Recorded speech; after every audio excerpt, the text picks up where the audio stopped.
Hi everybody, it's Mark here, and I just came on today.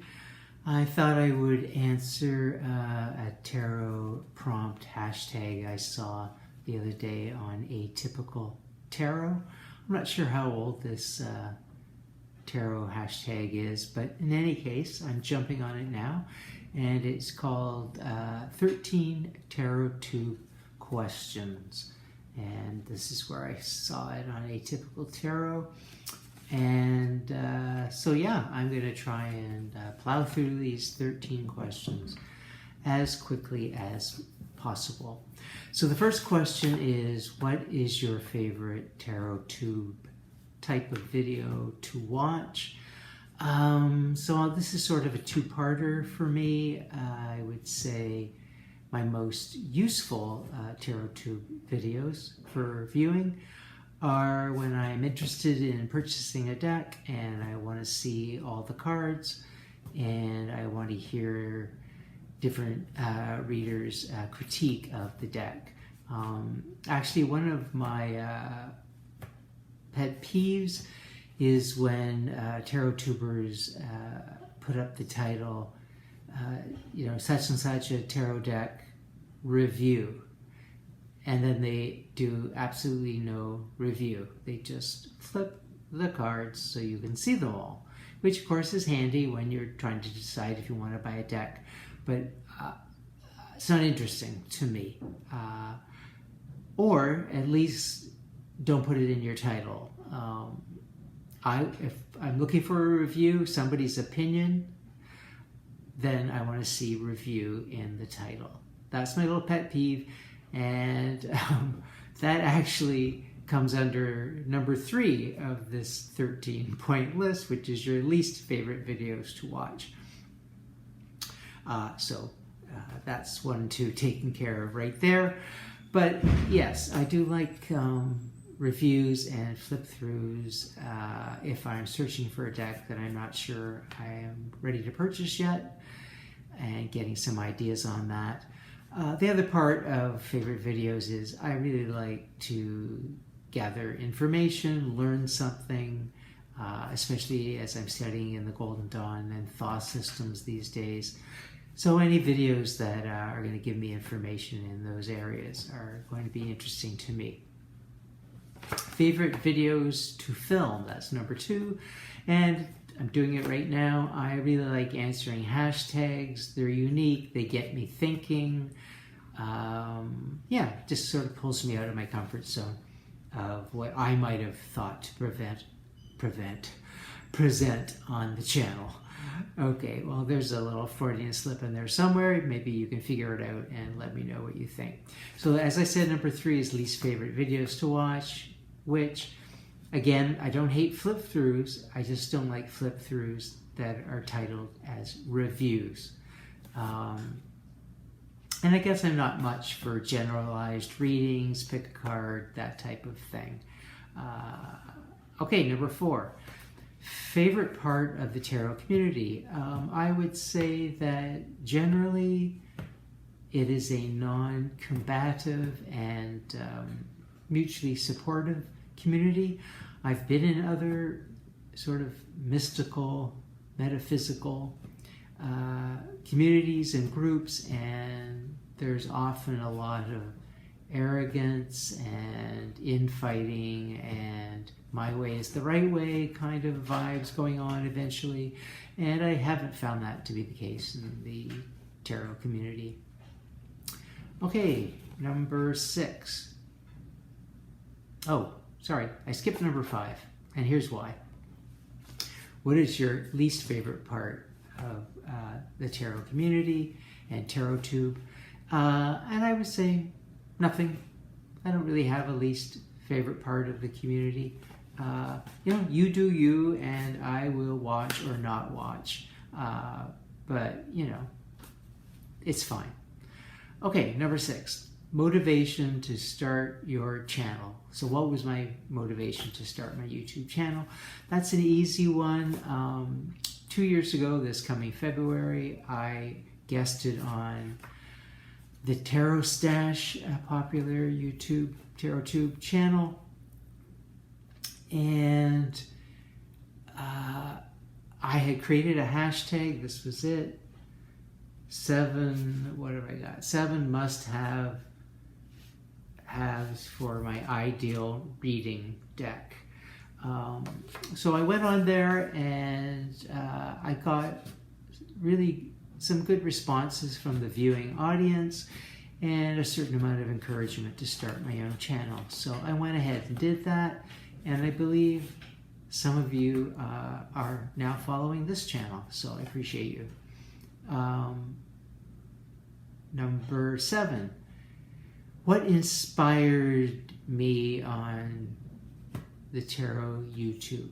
Well, I guess my biggest inspiration was, as I said, I was starting to explore the Thoth deck, and I found this series of videos. Now, I'm not sure what her name is. I can't think of it right now, but it's spelled B-E-A-T-A, Beata. And so if you put that in and the word Thoth, I'm sure her instructing videos will come up. She goes through all the cards. She really opened my eyes to the Golden Dawn system that was behind the meaning of the cards, how Book T sort of was the guide to how the Thoth deck was built. And I just learned so much. I learned so much more about the court cards and the decans that they rule.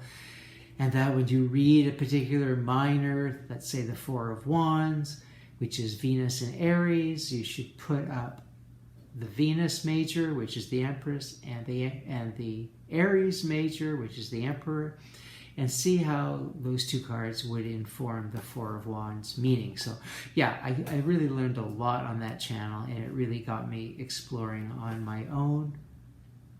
Okay, hope we're about to have a visitor sneaking in for some airtime. That's Violet. Okay, so number 8. What is the number one thing I would change about the tarot YouTube community? Again, I got nothing to change. Let everyone do what it is that they do, and if I'm interested, I'll view. If I'm not, I won't. That's not much more to say about that. What's the number? This is number 9. What is number 1 advice for new channel creators? Okay, so I would say mainly be yourself, be authentic, don't follow trends, and present what you're interested in, because if you're interested, other people will pick up on that interest as well. They'll feel your passion, that type of thing. So not everyone is going to be into the kinds of decks you're into, and that's fine. You don't have to try and please anyone. Please yourself, and the people that will also be pleased will come to your channel. And don't worry so much about likes and subscribes and things like that. I mean, just do what you're doing and it'll all work out. Okay, what do I like about Tarot YouTube as a whole?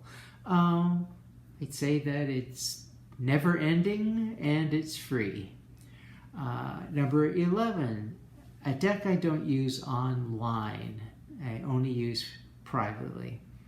I don't have any. If I have a deck that I'm going to use that might be a bit on the rough side, let's say there's a lot of nudity or something, I'll just give a warning ahead of showing the image, and that's about it.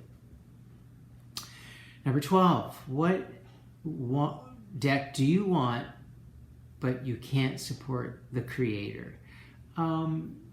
Legitimate creators, I will support, even though there's been some problematic stuff. Like, for instance, I love the Dame Darcy Mermaid Tarot. There was some issues about whether she was copying parts of a previous tarot. Yeah, that's concerning, but I love the deck. I loved everything about it, and I was going to get it. So I'm not an amoral person, but that wasn't enough really to stop me. what would stop me from purchasing a deck? Because I would never buy a knockoff deck that is, taking money out of the true creator's pocket. So yeah, I wouldn't go for that. But there's really not much that would stop me. I don't tend to want decks that are problematic in the first place, so there's not usually that kind of issue to contend with. And finally, number 13, what was your most memorable experience as being part of Tarot Tube? Going back to a previous point, it was that initial discussion I had on the Tarot Stash channel. I was very, very nervous. I hadn't appeared on Tarot Tube before. It gave me the sort of backbone to continue on. And I kind of amazed myself because that whole interview, and by the way, I don't stand by everything I said then because I've continued to develop over time. But that whole interview was done on 3 hours sleep. And I can't believe I make any sense whatsoever. So if you want to see someone functioning on 3 hours sleep, check out that video. I don't know if you'll see a difference. Yeah. Okay, well, that's it for now, and I will talk to you later. Bye.